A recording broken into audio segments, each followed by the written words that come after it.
தொகுதி பலம் பகுதியில் இன்று விழுப்புரம் நாடாளுமன்ற தொகுதி இடம்பெறுகிறது.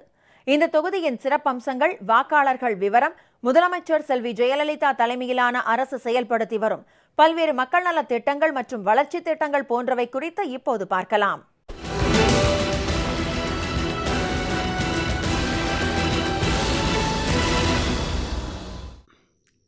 சென்னையிலிருந்து தென் மாவட்டங்களுக்கு பயணம் மேற்கொள்ளும் எவரும் தவிர்க்க முடியாத இடம் விழுப்புரம்.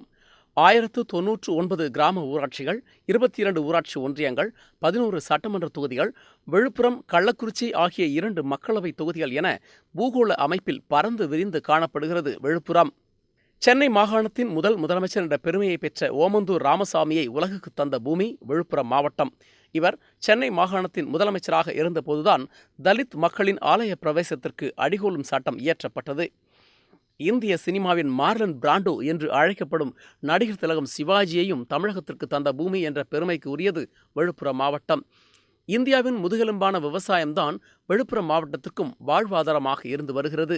நவீன அரிசி ஆலைகள், சர்க்கரை ஆலைகள் இம்மாவட்டத்தில் அதிகம்.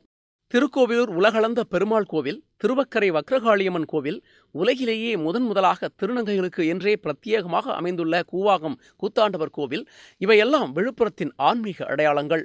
விழுப்புரம் மாவட்டத்தின் இலக்கிய சான்றான கபிலர் குன்று, வரலாற்றின் வரைபடமாய் சுற்றுலா பயணிகளை கவர்ந்து வரும் செஞ்சிக்கோட்டை ஆகியவை அம்மாவட்டத்தின் பெருமையை பறைசாற்றுபவை. வீடூர் அணை விழுப்புரம் மாவட்ட மக்களின் விளைநிலங்களுக்கு இதய துடிப்பாகவும், கலை வளம் கொண்ட சுற்றுலா பயணிகளின் கண்களுக்கு விருந்தாகவும் அமைந்துள்ளது. பல்வேறு சிறப்புகளை கொண்ட விழுப்புரம் மக்களவை தொகுதியில் விழுப்புரம், விக்கிரவாண்டி, திண்டிவனம், வானூர், திருக்கோவிலூர், உளுந்தூர்பேட்டை ஆகிய சட்டமன்ற தொகுதிகள் அடங்கியுள்ளன. 6,85,753 ஆண் வாக்காளர்களும் 6,82,461 பெண் வாக்காளர்களும் 3ஆம் பாலினத்தைச் சேர்ந்த 121 பேரோடு மொத்தம் 13,68,335 வாக்காளர்கள் உள்ளனர். முதலமைச்சர் செல்வி ஜெயலலிதாவின் மக்கள் நலத் திட்டங்களான விலையில்லா மடிக்கணினி வழங்கும் திட்டத்தால் விழுப்புரம் மாவட்டத்தில் இதுவரை 58,632 பேர் பயனடைந்துள்ளனர். அவற்றின் மொத்த மதிப்பு 90,1,30,061 ரூபாய். விலையில்லா ஆடுகள் வழங்கும் திட்டத்தின் கீழ் 33,17,17,250 ரூபாய் மதிப்பீட்டில் 25,944 பயனாளிகள் பயன்பெற்றுள்ளனர்.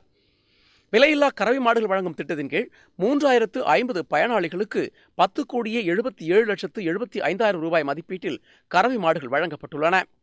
பசுமை வீடு வழங்கும் திட்டத்தில் 12,979 பேரும் பயனடைந்துள்ளனர். தானே புயல் என்ற இயற்கை பேரிடர் விழுப்புரத்தை நிலைகுலைய வைத்த போது புயலை விட வேகமாய் புறப்பட்ட முதலமைச்சர் செல்வி ஜெயலலிதாவின் நடவடிக்கைகளால் விவசாயிகளுக்கு நிவாரணத் தொகை, வீடுகள், விவசாய பணியை தொடர 5 ஆண்டுகளுக்கு விலையில்லா மரக்கன்றுகள், சிறுதானிய விதைகள் மற்றும் உரங்கள் வழங்கப்பட்டுள்ளன. தானே புயலில் நிறைய மரம் விழுந்துட்டுது. கிட்டத்தட்ட 350 மரம் விழுந்துட்டுது.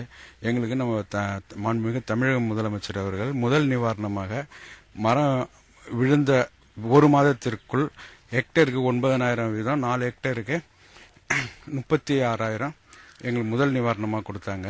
இரண்டாவது ஒரு மரத்துக்கும் 500 ரூபான்ட்டு வெட்டி அப்புறப்படுத்துவதற்காக 500 ரூபாய் வீதம் 350 மரத்துக்கும் 1,75,000 இரண்டாவது நிவாரணமாக கொடுத்தார்கள். பிறகு உடனடியாக ஹைபிரிட் தென்னங்கன்றுகள் நடுவதற்கு முற்றிலும் இலவசமாக கொடுத்தாங்க. மரம் விழுந்த உடனே எங்களுக்கு என்ன செய்யறது, நிலத்தை வச்சுக்கிட்டு என்ன செய்யறதுன்னு தெரியாம ரொம்ப கலங்கி போயிருந்தோம். அந்த டைம்ல எங்களுக்கு எந்த அரசாங்கமும் கொடுக்காத ஒரு நிவாரணம் எங்களுக்கு வழங்கி எங்களுக்கு ஒரு புத்துணர்ச்சி கொடுத்தாங்க. தடவை விவசாயம் செய்வதற்கு நல்ல வாய்ப்பு ஏற்படுத்தி கொடுத்தார்கள். எங்க வீடு மண்ணு செவரு வீடு தான். இந்த புயல்ல தானே புயல்ல மண்ணு செவரு ஊந்துடுச்சு. ஜெயலலிதா முதலமைச்சர் ஜெயலலிதா அம்மா தானே புயல் வீடு திட்டம் வழங்குறது எங்களுக்கு கொடுத்தாங்க. 1 லட்சம் ரூபாய் இது. அதுல நாங்கள் வீடு கட்டி மெத்த வீடு கட்டி இப்போ நல்லா சந்தோஷமா இருக்கோம். தானே புயல் வீடு வந்தது, ரொம்ப கஷ்டப்பட்டு ஓட் பண்ணும்போது அப்புறமா அந்த முதலமைச்சர் அம்மா எங்களுக்கு ஏதோ இந்த உதவி பண்ணாங்க. இப்போ ஏதோ நிம்மதியா இருக்கிறோம்.